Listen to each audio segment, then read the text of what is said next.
All right, so getting into our conversation for this, our presidential candidate and running mate in the studio this morning, David Waihiga. We also had Mwaure, Right. right? And my father used to say that your traditional name brings something with you. So the last couple of days I've just been saying Waihiga Mwaure. And then today, David. So then maybe there's something we can talk about as we go on. But David Waihiga is in the studio with us today, as well as Ruth Musheru, who is Waihiga's running mate. Karibuni sana to Kenya's biggest conversation. Asante, and good morning, Kenyans. Good morning. Welcome. So, another candidate, another vision for Kenya, many questions that come up today. So as we have this conversation, here we are. And when we say candidate, we're talking about a presidential candidate. And so just jumping right into it, you're taking a stab again at the presidency. And so we're asking the question, why? Thank you, Ndu. Thank you, Muga. Thank you, Spice. Good to be here. Good to be here. What a great way to start this morning. We can see what happens. And shall we say good to see you in flesh and blood, when you're on our screens. We don't know whether we are dealing with the real, from this part of the world. The image, intergalactic. the images that appear, but and you're not sure whether it's real. Now, to why I respond, why not? Why not? I mean, we are at a position. I am constitutionally fitted. I have been in this space that I am in. I am an angry, and if I could qualify that, a positively angry Kenyan. I am a dissatisfied Kenyan.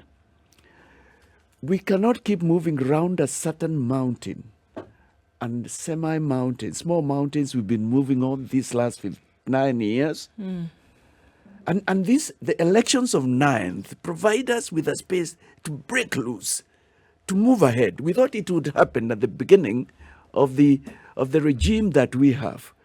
We saw good brothers, and one of them is our worthy competitor in white shirts and maroon ties, and they folded their shirts, and they said, this is it, we are the real deal.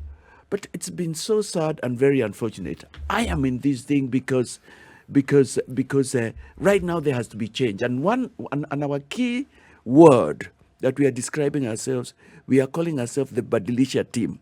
Tunaingia kubadilisha. Tunataka dada yangu na ndugu zetu, we want kubadilisha. Badilisha. We are saying it has to be a total overhaul. We are not only saying that President Uhuru should go home, but even two of those who have been with him in government should go home. Equally, those who have been in the corruption, and this morning the Auditor General in the great Standard newspaper of today is pointing out 3.46 trillion, over the last year. Why not, my sister? Why not, listeners? Why not, my brother? How many times have you attempted have you offered yourself for this candidature? Does it really matter? Okay. Yes, I'm talking to a man who looks close to my age. Yes. We were both born in the previous century. Yes. I wasn't even expecting an answer. I was going to answer, does it really matter? But I know what you mean. And it's we have also been asked, where have you been? We haven't seen you in leadership. And I ask, what leadership? That's what I answer. What leadership?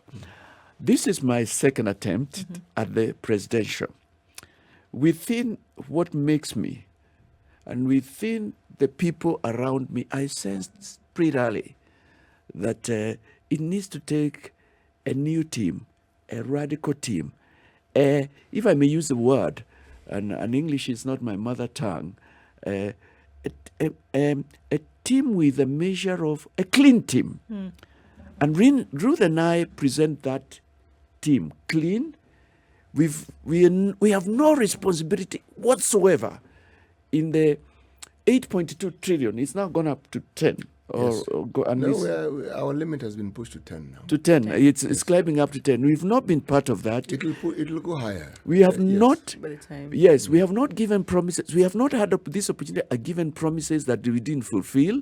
In the spaces where we do, and you want to ask us what we do, Yeah. we fulfill our promises. We live up to the bill. We have not, and I will close your question on that, stolen from the poor or poor people's money. KEMSA money, NYS, my brother Muga, my Rika mate or thereabouts, hiyo ni pesa ya maskini. And then people are saying, look, this time we will do it different. To us, to my running mate Ruth and I, we will steal differently. We will. Will you steal differently? That's what they're saying. Oh, when they say we'll do it differently. They're basically saying they'll steal differently. Yeah, they will steal but differently. Right. They'll differently steal. They'll differently steal. So Ruth, David is asking a question that I would ask. So what have you done? And I mean, well, it doesn't matter what job, it doesn't matter if you're going to have a basic job of a farmhand, a cleaner, or if you're going to have the highest job in the land. Everybody's asking, what experience do you have? What have you done that Kenyans can say, okay, well, perhaps this is somebody that we can say, all right, open the door, come in and lead. Well, thank you, Ndu, Munga, and the listeners.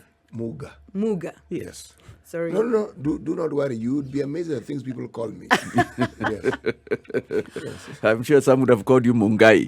Mugo. Mugo, Well, okay. Yes. You're right. All right. Well, for what I would say here is, if we are coming in to be gauged by what we are doing, I think we are making mistakes.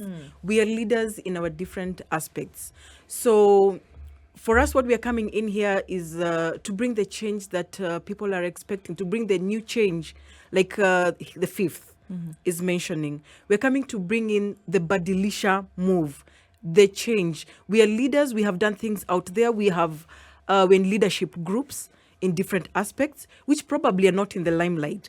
But on the ground, things are a bit different. So I want Kenyans and the listeners to know that we are the clean people. For us to have come in here and reached this far, we have been vetted accordingly. So there's nothing to hide. We are good people out there. Only that probably we didn't get airplay as much as the big boys.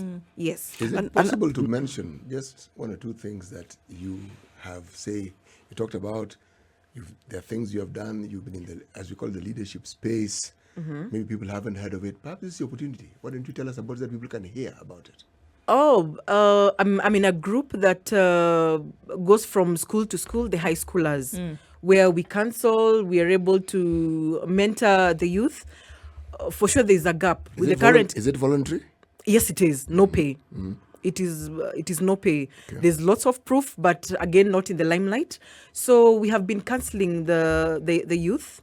And especially the high schoolers who hold the destiny of this nation because of tomorrow. Yes. David, why did you pick Ruth? Ruth hasn't said it all. Maybe she wants Muga and I to leave the two of you behind, and then she probably would tell me. Ruth has been a corporate and still is. Corporate executive for more than the last 10 years. In there, she has held leadership positions. So that's one reason why I took her. The other reason I took her because I believe that we are where we are because the woman in Kenya, we have 8.2 trillion debt. We have this wastage. These are terms, by the way, we've been using. When I unveiled her last, I should have brought that statement. I believe I have copies in the car. Last Saturday, we used words like wastage. I see Gathungu Nancy is using them this morning. Wastage, misadministration, unaccountability. So that even when you mention a bit about our manifesto, we'll be talking that those are some of the pillars. It's because the woman touch has lacked. And these men, and listeners know, and there are a lot of men driving in their, at home listening on their sets, headsets. You know what difference a woman brings in life.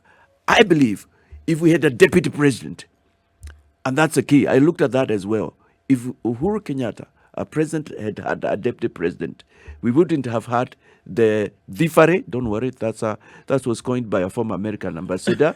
We wouldn't have had the wastage. We wouldn't have had what the game of numbers that we are seeing, what Shakespeare calls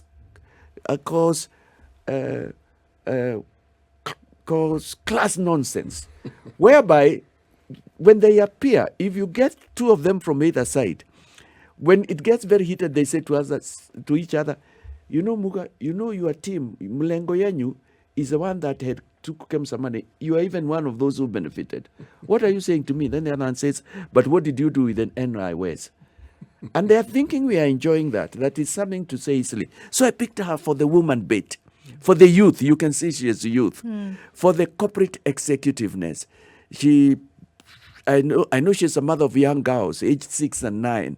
And she's passionate about women. She's passionate about people with disabilities. She talked about the mentorship program she does. She didn't talk about the chamas and little groups. And the fine one is, I picked her because I know she's passionate against corruption. Corruption, passionate. She hates it. Her face changes when she's talking about corruption, and the opportunity is lost.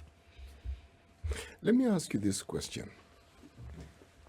When you look at the political landscape in this country, and you look at the huge rallies that people have, and you look at the numbers that are there, and you look at us, the media, and the way we report and what we present on a daily basis, without fail, we tend to highlight political issues.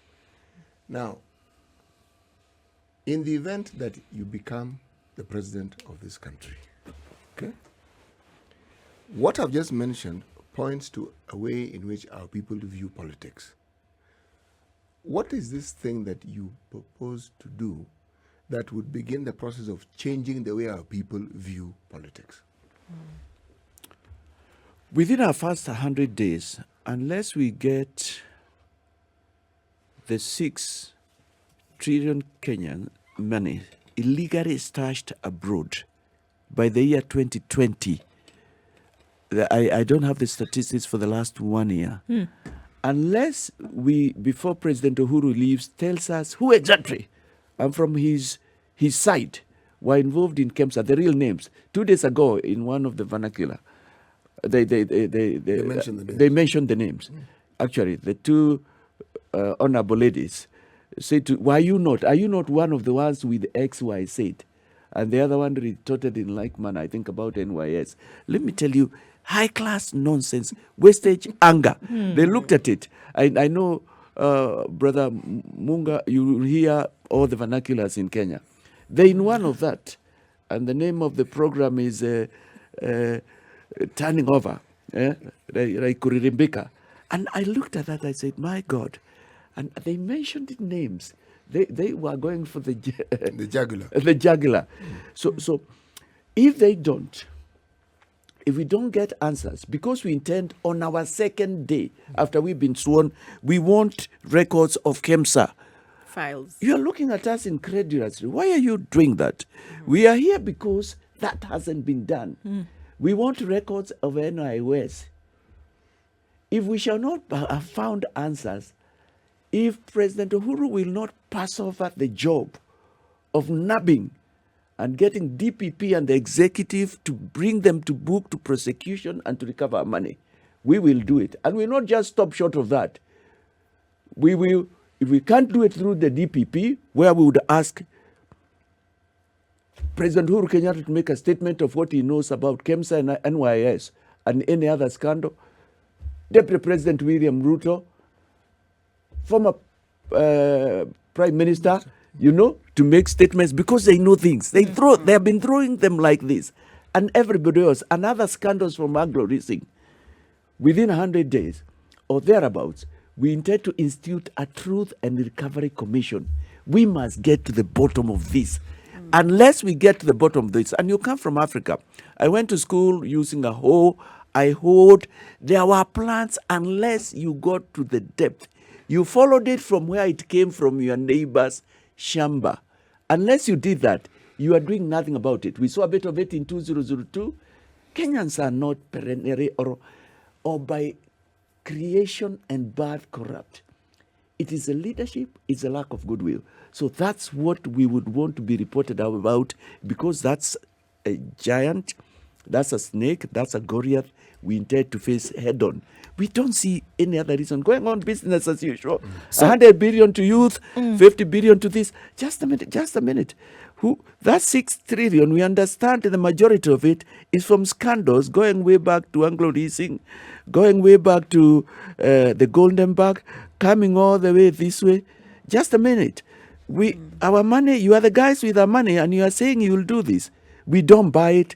The team of Badilisha, sisi ambao tunataka kubadilisha, we don't buy it, Kenyans. And we are saying for a moment now, start asking them in public meetings, tuambie mambo ya... We had the Honorable Susan Kehika looking at Sabina and mentioned names. Honorable, let now the Deputy President get Sabina to give him the dossier, or if he can't read it, let the Honorable Susan Kehika help him to read who ate the money for the poor. David, if I can ask you, I'm almost hearing you say that all these other issues that need attention in the country then cannot be tackled until you deal with the corruption and grand bleed situation. My sister, I didn't know you are a prophetess. Well, you are a seer. How did it happen in Nigeria? A badger had to be brought to account. We are talking about that. For us, for Ruth and I, we don't have many promises to give. We don't know how much money is there. So we will not tell you for the state what we are going to give you. We don't know what the figures are. For us, we know we are in debt, not just to the brow, not up to the brow of our heads. We are debts that by the time Uhuru is going away, because look at what the Honorable Auditor General is saying. And she is an angry person. You can also see she is angry. That's what we are saying. This will be the starting point. And I'm a great follower of Lee Wan-Hu. I know this is what it took. It didn't take planting the hem, but just by way of passing and with a light touch. It's very early. My head is still fresh. I'm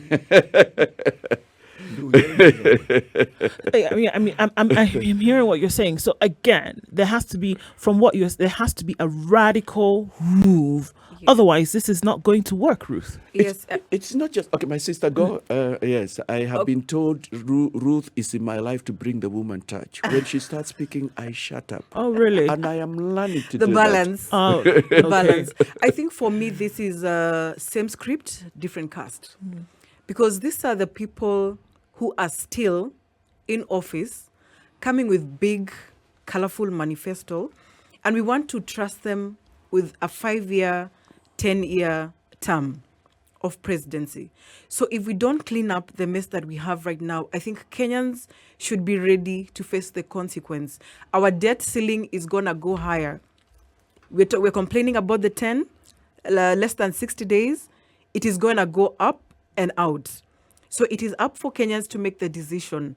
Are we ready to camouflage? Are we ready to take up the red that is painted green, and the green is going to fade off at some point? Or do we decide we need a new blue that needs to be consistent to the end? Okay. The question is, in terms of a forward-looking government, in terms of a forward-looking administration, corruption is something that, yes, as you're saying, and I personally believe that there's a rot. It needs to be dug out. But at the same time, there needs to be a plan then for how a country will be run, how infrastructure will be sorted out, how economic development will be tackled, how things like agriculture, which for many is the bane of Kenya's existence, how things like education, which today is in a shambles, how the health sector, for example, is going to be built up. What's your plan for this? Because let's assume that you get in and then corruption is handled, or at least people start to say, all right, with this guy in the driver's seat, we're not going to be able to operate as usual. What's the plan then to be able to run the country? We do have a plan, and fighting corruption, and this time giving it the death blow, won't get anywhere if after that there isn't a plan. We are also concerned about the manner of our government and governance. One of my mentors, he's long gone, more than 100 years ago, is Abraham Lincoln, the man I read and follow. And, he's a man who gave to us the description of democracy. It's a rule of the people, for the people, and by the people. Our governance has been having a problem, our rulership. And we have all these models being given of what to improve the economy and how leadership will be done.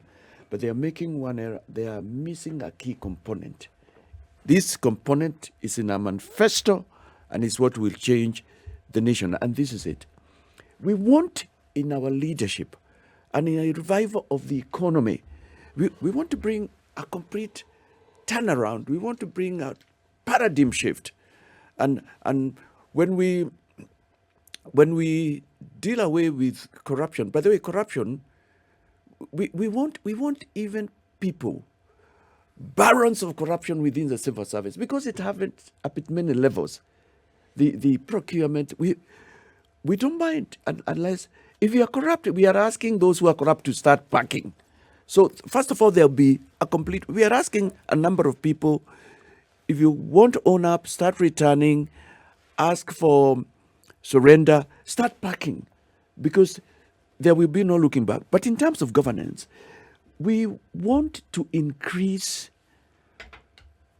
not the 35, but we want to increase the 40% the national cake, from the national cake to the devolved. We are going to be big on devolvement. 40% as a minimum or 40% as a maximum? That's the minimum for us. Actually, we were talking in another of your system, media station last night, and we said to them, we would even want to say 50, but we need to get there and get to know the figures. But we are looking at 40. What is of interest to us is not what our competitors are saying, pesa mashinani na kadhalika, is the fact that we want the grassroots to be the governance, to be the disbursing, to be the procuring entity.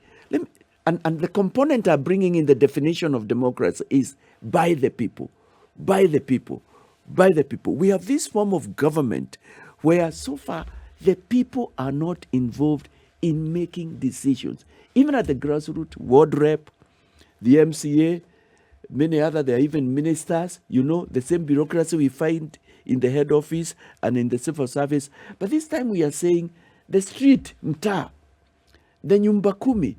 That's why we want them to decide the use, how that money will be used, what will be procured, who will be given tenders. No, not the ward rep and the other officials.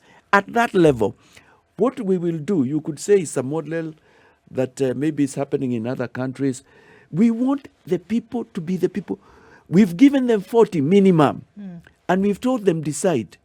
That will just turn around, revive. It will be phenomenal on our economy. We want the cooperative movements back in a big deal. This worked in my years. I met them. I live somewhere in the Rift Valley where we bought land, 42 people through a cooperative movement. We went to school, all my age mates round about then. And before that, my parents were squatters somewhere in Baringo County, cutting down tree branches under the Ministry of Forestry, as it were, through 500 shillings of buying a share, within the Molo area. Look at the Pyrethrum, cooperative movement, milk. Man, we saw people building from mud houses to mabati, that. And if you go to the place now, there is electricity.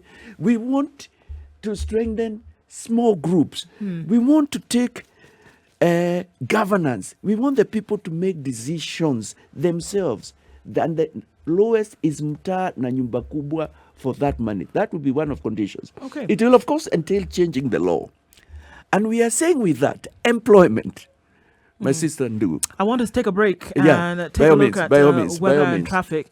But I think, of course, important to come back and continue this conversation. Presidential candidate David Waihiga is in the studio this morning with running mate Ruth Musheru, and we're looking at what the vision is for Kenya at 27 minutes to 8 o'clock. This is The Situation Room the only way to start your day. And our guests for this hour, presidential candidate David Waihiga and running mate Ruth Musheru, talking to us about their vision for Kenya. And David, you started off by telling us how angry you are, and to get certain people, certain attitudes, certain movements out of this basket that is Kenya is what your intention is. One question that we've been asking for months, whenever we talk to anybody about what they want to do in this country, is how you're going to do these things. You yourself have said a few minutes ago that it's about time that there was some sensible interrogation of anybody who comes and says that they want to hold this position. How are you going to do these things that you're talking about? There's a lot of opportunities and power that comes with being the chief executive. Mm-hmm. So I will use that to its conclusion at extreme extent. I will be bringing goodwill. I'll be bringing resolve. I'll be bringing determination. How do I intend to do that? I will use our legal system, judicial. I will use our prosecution. I will use our investigative. I will use reports which are there that have been written. I will use manifestos, not manifestos, reports and projects that have been written. I will educate. I will urge Kenyans. I will tell Kenyans there is a new sheriff in town. Don't fear. I will ask for whistleblowers to come out and say what they have not done. We are actually looking at a situation whereby within the office of the presidency, we will keep a department that will deal with this whole issue of where is our money and the whole business of getting it. I will not throw anybody down the cliff. I'll use the rule of law. I will also be ready to say and join with Parliament. Look, if you come up and you say, yes, I got into this is what happens, and I have this money, I am returning, we'll say, okay, but if you don't, then after the cut-off period, which we are looking at, we don't want to waste time. We are telling people within 100 days to latest 6 months. If we don't, we shall go very radical. We'll work with our partners, our friendly countries. This 2nd trillion is in those countries. I am getting a little sad, but the more I get sad, I get determined. This whole discussion is not going on. Right now, we started this conversation after I unveiled my running mate last Saturday. And in our statement, we said we want to start from the 6 trillion Kenya shillings. We want to know what it is doing there, who owns it, and who has it. What it's doing in Dubai, in Seychelles, Malaysia, what it is doing in China, what it's doing in Cayman Islands, in the Isle of Man. These are our friendly governments. They would want relations with Kenya. They don't allow it to happen to their country. This is the time we'll know who are our friends. We'll have resolve, we'll not care. We don't have anything to hide. Like for them, our competitors, one has a lot to hide on national youth. And I'm just mentioning the 2 latest. The other one has a lot to hide on KEMSA. So they can't go far. Even where we say it looks like they will do different because they have got amongst them this and the other or the running mate. I'll tell you this, and I'll tell Kenyans. Those groups, I'll exaggerate here. It doesn't matter who you are, whether you are the running mate or the president, the candidate. You can't get out of this. They are there with the terms and conditions. I'm saying even if an angel, and you know angels are very clean, they are not like us, became the running mate of some of the people in that, they will not be able to fight corruption as well. That's how critical this matter is. So we intend to leave nothing. The foreign, our friends have been saying, Kenyans, look at what we are on corruption. Look at what we are. Now is when we want to know who are our friends. And we'll be strict. We'll be ready even to break diplomatic relationships if our money is not brought back. We want to see the countries that have been working with the people who've been bringing us down. Those are some of them. But my Colleague may add one more. Okay. Maybe just to add is to say we will put in well-stipulated laws and ensure that the people in office follow them to the letter. So that is why we are coming in with the slogan Badilisha, because we are coming to change as an overhaul. Also ensure that we have the correct people sitting in the office to help us clear up the country. Ruth, you mentioned that you have been doing some voluntary work with the schools. Yes. As people who are aspiring to lead the government, what will be your thoughts on the education system and the way forward with regards to the affordability of school fees, the management of our school system, and the actual curriculum that we follow? For education, what we aspire and probably will unveil then is probably have free education up to the university. But again, it drops down to it, or it zeroes down to us blocking or closing up the loopholes so that we have the people having money in their hand. So an education for us is paramount because it will help us build the community, the economy at large, where we're going to have the students or the schools, the people go to school, university, also get employment thereafter, which means we're going to raise our economic standards. And if we block up the leakages that we have been having per day, per month, per year, that means we will have the money to run the country. Yes.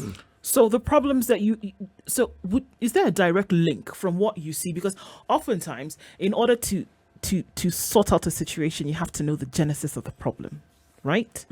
So if we're going to sort out the issues that we're seeing, because, and I go back to this, yesterday we had a conversation about the state of the nation, and we're looking at that from an economic point of view, where Kenyans cannot afford to live.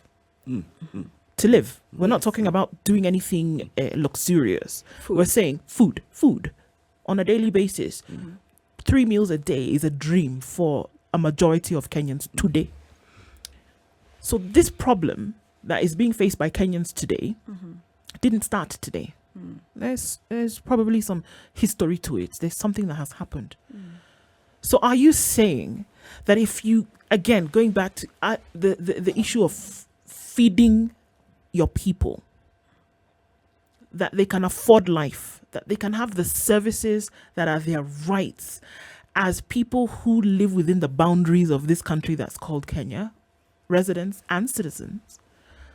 If you stop the corruption, if you stop the bleed that has been caused by corruption, are you saying that that is a direct solution to all these other things that we see that are going wrong?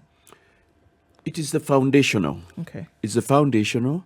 And I can tell you, in terms of reviving the economy, lowering the cost of living, providing employment, this will play 60% of the solution. But that's not about it, because it's not the only one, because we need to think, after we've done that, how then do we build on that? How do we build on that? And we are saying, for too long, we left out and threw out of the window, or just pushed it down, the whole issue of making this an export country. And we became an import country, largely importing, but tied is that we pushed down the whole concept of industrialization from the cottage industries. And industrialization is very key. Kenya stands at a very pivotal place internationally. We know what it is. We know when they talk about Africa, Kenya just pops up. And a lot of them get very disappointed. Our good friends, investors in 2002, people are coming here. The government was just sitting put and making choices. We don't want you, we want you. We want you. When there was the Moi must go, and when he went and the Kibaki regime come in, we are saying we have killed our tourism. Those are areas of concern. We shall still be our agriculture, food security, and the whole issue of farming. And This is a country, and I'm repeating a statement that's repeated often, or too often, that this is a blessed country in many ways. Resources, we've got money here. The moment we get out of here and we get on Mombasa Road, we will see money, as we fight with the jam. And what happens in a situation like that is you don't see, you still manage to survive, you're able to wake up, go to work, struggle with paying your mortgage or your rent, but continue surviving because somehow you can do a side hustle. But look, we are a country that's supposed to be beyond just surviving so hard. We are supposed to be a nation that is living in plenty. The national anthem, one of the pillars, plenty be in our midst. So that when few things are done, we are excited, but we are saying where we are. Even the infrastructure we have made, we should be not just 11,000 kilometers, we should be 40,000 kilometers, 15 by where you are. We sat in a place in our economic group, and as we were looking at it, one of them said, "What are you talking that you should not emphasize on infrastructure in a manifesto which should be coming out at the latest in the next 2 weeks?" He said, "In Ukambani, we don't have roads. In Ukambani." Then the other one that was asked of us in another station was, "What are you going to do about the perennial water problems in the north?" As we sit here, we know there has been studies. There is, and there has been even efforts. We are not even saying anything very new here. Nor are those who are saying anything very new. But we are saying only a new team, only a new broom, only people who are not mired and joined at the hip can do that. And for us, our competitors, all three, if not being two of them, plus those who are supporting them and those who are running in their coalitions, they are all joined at the hip that it won't move us anywhere. We are asking Kenyans, can we this time do something very radical? Can we just be not just bullish, but be rhino-like? Do you think Kenyans are ready? Because one of the things that you must do when you come into is read the room. As one of my high school teachers used to say, read the room. So as you're reading the room that is Kenya, do you think that Kenyans right now are ready to make that change that you're saying needs to happen? I believe that one of the things that you are saying is that, look, there is no way there is going to be change if you don't get rid of every single person who has been part of the problem for the last however many years. But as you read the room, do you think that Kenyans are ready to let go of this thing that they have often, truly, let's be honest, that they've held on to for the longest time? These are the leaders that they know. These are the individuals that they're used to. These are the things that they've become accustomed to. Do you think that Kenyans are ready to let go of it and say, let's then embrace this change? After having read the room, I'm hoping that has happened. I think I'd also want to ask Kenyans if they're also ready to take on the burden for the next 5-10 years. Mm-hmm. Because we are a new broom. We're calling ourselves a new broom. Only a new broom will clean up that well, as opposed to the old broom. So we need to change our attitude towards the change that we need. The Badilisha move that we are coming in with is to change the environment. Let's change our thinking. Let us accept that things need to move to a different direction intentionally. Because Kenyans, if we choose the same corrupt leaders, let's stop complaining now. Leave alone the 60 days or less that we have. Let's stop complaining now, because that is the power that we have to make the changes on the 9th. They're not just ready. This is my perspective. They are bursting, waiting for a leader who will come with resolve and goodwill to just pronounce it. We saw it in 2002.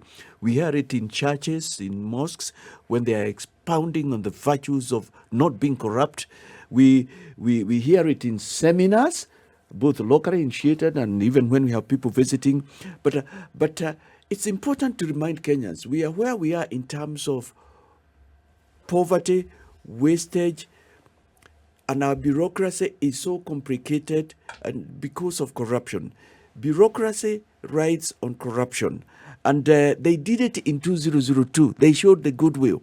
Even up to now, people engage in these things where they bribe, because nobody here can quite 100% and one throw the first stone, because we are corrupt even in the way we do work, the work ethics.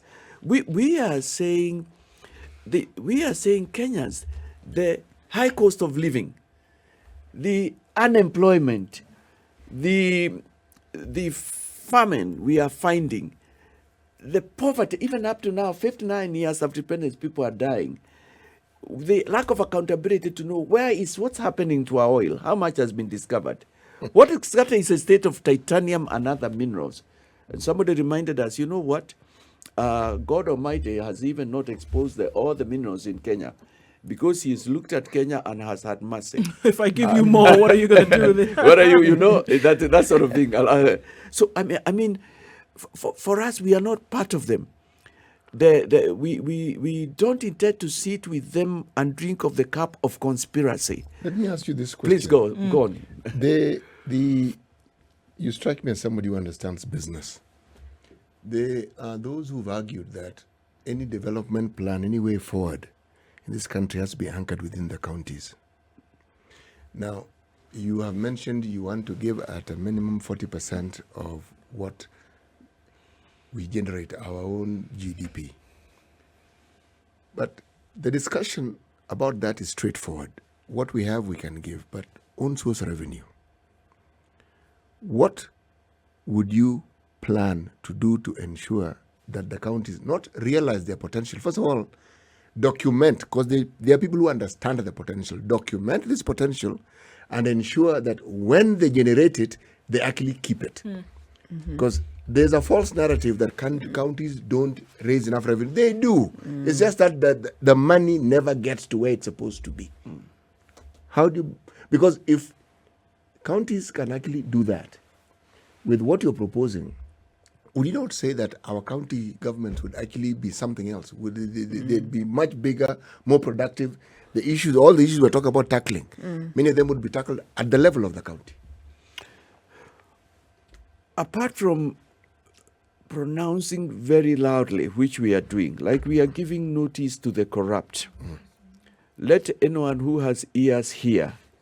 In fact, between now and the next 2 months, don't touch, don't get close to it.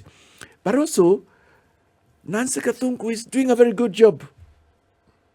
Her reports will be sanctimonious. Is that the word? Yes. They'll be like the Holy Bible or Quran. Oh, there are reports. We are going to revisit them. We know corruption was devolved into counties, not just the devolvement of government, of revenue. We know corruption was also devolved. But we are also saying at that level, and we shall not wait to register it, that we shall be singing it. Uamuzi mashinani. That's what we are saying it. That's even our economic policy. Badilisha leta uamuzi mashinani. We want decisions to be made there. It's a song we are going to sing. Yeah. Kenyans, I have faith in Kenyans. Kenyans are great people. They are hardworking. They are respectful. They are not tribal. They are made to be tribal. They are God-fearing. They are educated. I mean, we have the potential to bypass those other countries. I want to tap into that. Fantastic. But finally, I also want to lead. Ruth and I want to lead by example. Great. Example. It was great to have both of you here this morning. And what we can say is that we wish you all the best in this campaign and then going into the elections. And it's great to hear some of the things that you have in store. It would be nice to have you back again and see how things are going when they do go. And as you have a final message that you want to share with Kenyans in about 30 seconds, what would that be? Kenyans, let's vote. Let us go to the voting peacefully. Let us take care of each other. Let us make the decisions and the changes that we want to make for the next 5 years. Yes. 6 words from me. First one,